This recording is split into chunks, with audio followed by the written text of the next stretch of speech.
اعوذ بالله من الشیطان الرجیم.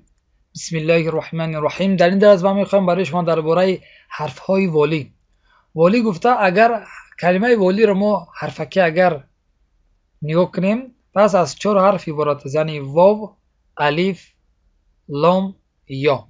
نگاه کنیم حرف های والی این همین 4 حرف هستند: واو، الف، لام، یا، که اگر در بالایشان یگان علامت گذاشته شدگی نباشد آن وقت این حرف ها چی خوانده نمیشوند. فهمیدین؟ خب الف، واو و یا کدام خوانده نمیشود؟ وقتی که مقصد حرف مد شوند. حرف مد که شوند در بالای جوان چی گذاشته نمیشود و خوانده نمیشود.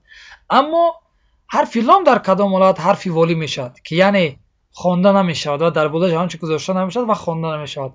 الان من برای شما نشان میدم ان شاء الله. در اینجا نگاه کنین در بالای حرف لام یگان علامت گذاشته شدگی نیست. در اینجا چی میشود؟ ادغام شمسی میشود. مقصد در اینجا ادغام شمسی میشود. پس در اینجا چی میشود؟ امین لام در اینجا حرف والی میشود. یعنی چی؟ یعنی خوانده نمیشود. پس الف، واو، یا کدام مقصد حرف والی میشود؟ وقتی که حرف مد شدن، یعنی در وقتی که مد شدن در بالایش یگان علامت گذاشته نمیشود. و حرف لام کدام حرف والی میشود؟